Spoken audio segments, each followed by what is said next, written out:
we just live in this world that's got disease and sickness and car accidents and house fires and sometimes that stuff just spills on you like it spilled on me. I just didn't think I would bury 2 husbands in 4 years.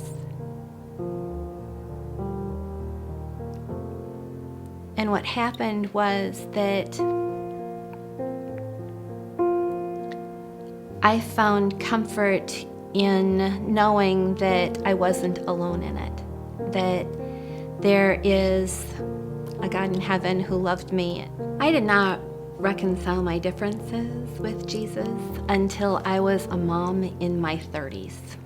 So I had a chance to make a really big mess of my life before then. I was a club dancer.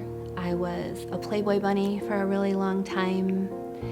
And I married an ex-con for whom 7 years in prison did not rehabilitate. And he was angry, and I was angry, and our marriage escalated into violence. And I knew, I came to the understanding that if I stayed, I was gonna die.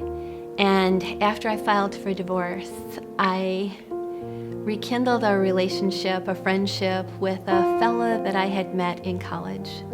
And he was just normal, just great family, good background, had a job, could speak in whole sentences. It was the whole package.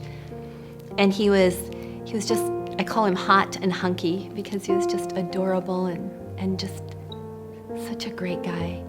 And we fell in love and we got married.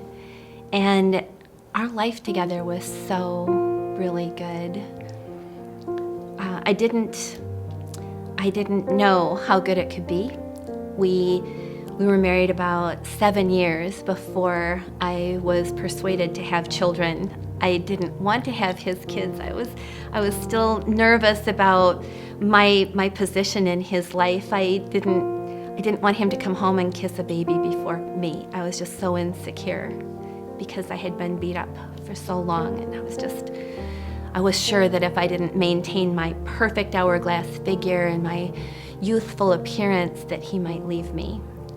But he loved me long enough that I just decided to trust him, and I caved. I wanted to do something nice for him after all that time, and so we had a baby, and that went so well. We had another one, and life was good at my house.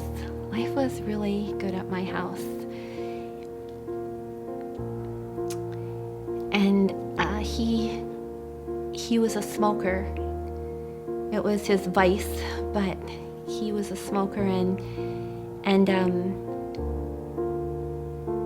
it killed him. He had a heart attack when he was 39 years old. And he left me with 2 little boys who were 7 and 4. And honestly, I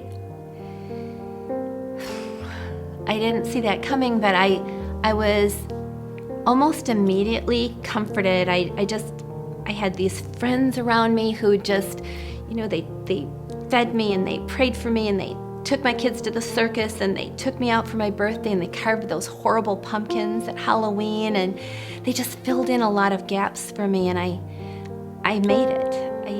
I started to feel better, and I got married again. He was just so adventurous. He just pulled me out of every comfort zone that I ever knew.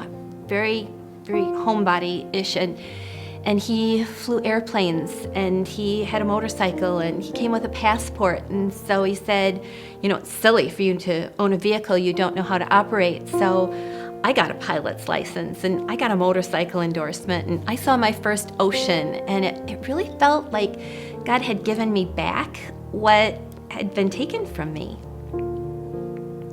And we were married about 2 years, and he took a flight that he never arrived at. I didn't ask why, because I didn't care why. I just wanted it back. I just wanted it fixed. I just wanted my husband to be not dead. And I I can remember thinking,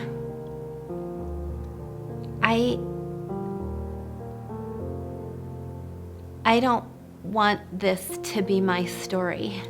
I don't want this to be part of my story. I don't want my kids to have to grow up without a dad. I really felt the presence of God. I really felt like he was reassuring me right in the midst of it, even that first day. And some people call it denial and some people call it shock, but I know it was God. I know that he was whispering in my ear, not an audible voice, but just trust me. Just trust me, and this is going to be okay. And I can remember he said, the impression that I had was, you don't lose your joy when you lose important people, because I will be your joy if you let me. And so I decided to trust him. I decided to just not fight with him, and I just said, okay, I hate this.